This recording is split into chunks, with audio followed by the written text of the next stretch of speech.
Hi all, അസ്സലാമു അലൈക്കും. Welcome to JM ട്രിപ്പിലെറ്റ്സ്.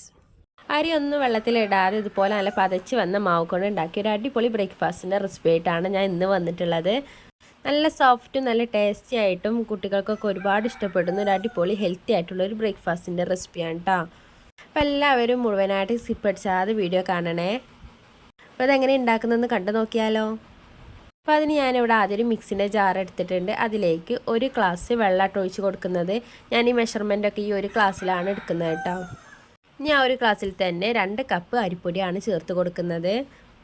അപ്പോൾ ആദ്യം തന്നെ വെള്ളം ഒഴിക്കുന്നത് എന്തിനാണെന്ന് വെച്ചാൽ ആ അടിഭാഗത്ത് ഒരുപാട് കട്ട പിടിക്കാതിരിക്കാനാണ് കേട്ടോ വെള്ളം ആദ്യം ഒഴിച്ചതിന് ശേഷം പൊടിയിട്ടത്. ഇനി ഇതൊന്ന് ജസ്റ്റ് ഇതുപോലെ ഒന്ന് മിക്സ് ചെയ്ത് കൊടുക്കാം. നിങ്ങൾക്ക് ഏത് അരിപ്പൊടി വേണമെങ്കിലും എടുക്കാവുന്നതാണ് കേട്ടോ.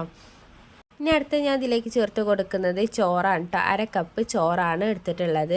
അവിയൽ ഉണ്ടെന്നുണ്ടെങ്കിൽ നിങ്ങൾക്ക് അവിയൽ ചേർത്ത് കൊടുക്കാവുന്നതുമാണ് കേട്ടോ. ഇനി അതിലേക്ക് 1/4 കപ്പ് തേങ്ങ ചിരകിയതാണ് ചേർത്ത് കൊടുക്കുന്നത്. ഇനി നിങ്ങളെ കയ്യിൽ തേങ്ങ ഇല്ലാന്നുണ്ടെങ്കിൽ ചോറ് 1/4 കപ്പ് ചേർത്ത് കൊടുത്താലും മതി. അല്ലാന്നുണ്ടെങ്കിൽ അവിയൽ 1/4 കപ്പ് ചേർത്താലും മതി കേട്ടോ. ഇനി അതിലേക്ക് 1 കപ്പ് വെള്ളം കൂടി ഒഴിച്ചതിന് ശേഷം നല്ലോണം മിക്സ് ചെയ്ത് കൊടുക്കാം. ഇങ്ങനെ മിക്സ് ചെയ്യുമ്പോഴാണ് നമുക്ക് എത്രത്തോളം ഇതിലേക്ക് വെള്ളം ആഡ് ചെയ്ത് കൊടുക്കണം നമുക്ക് മനസ്സിലാവുള്ളൂ കേട്ടോ. ഇതിലേക്ക് കുറച്ച് വെള്ളം കൂടി ആവശ്യമുണ്ട്. ഞാനൊരു 1/4 കപ്പ് വെള്ളം കൂടി ചേർത്ത് കൊടുത്തിട്ടുണ്ട് കേട്ടോ.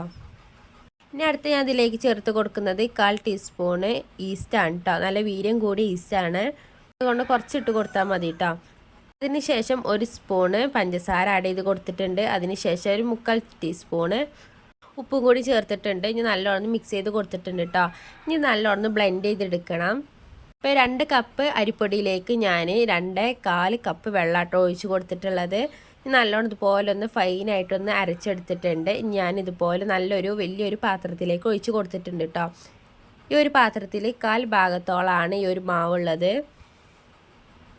ഇതൊരു മാക്സിമം ഒരു 3 മണിക്കൂർ നേരമെങ്കിലും നല്ലോണം ഒന്ന് പുളിച്ച് വരാൻ നമ്മൾ വെയിറ്റ് ചെയ്യണം കേട്ടോ. ഈ ഒരു രീതിയിൽ വേണം കേട്ടോ നമ്മൾ ബാറ്റർ തയ്യാറാക്കി എടുക്കാൻ. ഞാനിവിടെ ഓവർനൈറ്റിലാണ് വെച്ചിട്ടുണ്ടായിരുന്നത് കേട്ടോ. അപ്പോൾ ഒരു 3 മണിക്കൂർ ആയതിന് ശേഷം ഞാൻ നോക്കിയപ്പോൾ ഇതാക്കണം ഈ രീതിയിലൊന്നായി വന്നിട്ടുണ്ടായിരുന്നു. നമ്മൾ ആ ഒഴിച്ച് വെച്ച പാത്രത്തിൻ്റെ ഒരു 1/4 ഭാഗത്തോളം ആയി വന്നിട്ടുണ്ടായിരുന്നു കേട്ടോ. അപ്പോൾ ഞാൻ രാവിലെ എഴുന്നേറ്റ് നോക്കിയപ്പോൾ ഇതാക്കണം ഈ രീതിയിലാണ് വന്നിട്ടുണ്ടായിരുന്നത്. ആ ഒരു പാത്രം മുഴുവനായിട്ടായി വന്നിട്ടുണ്ട്. അടപ്പിൽ വരെ തട്ടി നിൽക്കേനു കേട്ടോ. നമുക്ക് രാവിലെ വന്ന് ഇങ്ങനെ നോക്കുമ്പോൾ ഇങ്ങനെ കാണുമ്പോൾ ഭയങ്കര ഹാപ്പി ആയിക്കരല്ലേ. നമ്മൾ ബാറ്റർ ഇതുപോലെ ഒന്ന് പൊങ്ങി വരുമ്പോൾ നല്ല കാണാനും നല്ല ഭംഗിയായിരിക്കും. നല്ല സോഫ്റ്റ് ആയിട്ട് നമുക്ക് കിട്ടും കേട്ടോ. നമ്മൾ എന്താണ് ഉണ്ടാക്കണമെന്ന് വെച്ചാൽ നല്ല സോഫ്റ്റ് ആയിട്ട് തന്നെ നമുക്ക് കിട്ടും. ഇനി ഇഡ്ഡലി മാവൊക്കെ ആണെന്നുണ്ടെങ്കിൽ നല്ല സോഫ്റ്റ് ആയിട്ടുള്ളൊരു ഇഡ്ഡലിയായിരിക്കും നമുക്ക് ഇതുപോലെ പൊന്തി വന്നാൽ കിട്ടുക. നമുക്കിത് ഓരോന്നായിട്ടൊന്ന് ചുട്ടെടുക്കാം. ഞാനിവിടെ ഒരു പാലപ്പച്ചട്ടി എടുത്തിട്ടുണ്ട്. ഇനി ഒരു തവി ഇതിലേക്ക് ഒഴിച്ചതിന് ശേഷം ഇതുപോലെ ഒന്ന് ചുറ്റിച്ച് കൊടുക്കാം കേട്ടോ. നമ്മൾ ചുറ്റിക്കുന്ന സമയത്ത് തന്നെ ഇതാക്കുന്നത് പോലെ ഹോൾസൊക്കെ വന്നിട്ടുണ്ട്.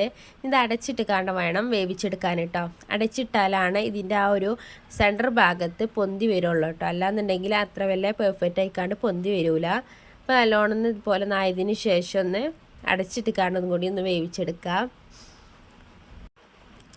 അപ്പോൾ കേട്ടോ ഈ രീതിയിൽ സെൻറ്റർ ഭാഗമൊക്കെ അത്യാവശ്യം നല്ല പൊന്തി വന്നിട്ടുണ്ട്. നമുക്ക് ഈ ഒരു പാത്രത്തിൽ നിന്ന് മാറ്റാം കേട്ടോ. ഇതുപോലെ നമുക്ക് ബാക്കിയുള്ളതും കൂടി വളരെ പെട്ടെന്ന് തന്നെ ഒന്ന് ചുട്ടെടുക്കാം. ഇതുപോലെ ഒരുപാട് കളർ മങ്ങാൻ നിൽക്കണ്ട കേട്ടോ. ഒരു വെള്ള കളറിൽ തന്നെ നമുക്ക് എടുക്കാൻ നോക്കണം. ഞാനിവിടെ ഫ്ലെയിം കൂട്ടിക്കാണ്ടാണ് വെച്ചത് കേട്ടോ. പിന്നീടാണ് ഞാനത് ശ്രദ്ധിച്ചത്. പിന്നെ ലോ ഫ്ലെയിമിലാണ് ഓരോന്ന് ചുട്ടെടുത്തത് കേട്ടോ. അപ്പോൾ നിങ്ങൾ ഈ കണ്ടിരിക്കുന്ന സമയത്ത് നമ്മൾ ചാനൽ ഇതുവരെ സബ്സ്ക്രൈബ് ചെയ്തിട്ടില്ല എന്നുണ്ടെങ്കിൽ പ്ലീസ് ഒന്ന് സബ്സ്ക്രൈബ് ചെയ്ത് സപ്പോർട്ടാക്കുക.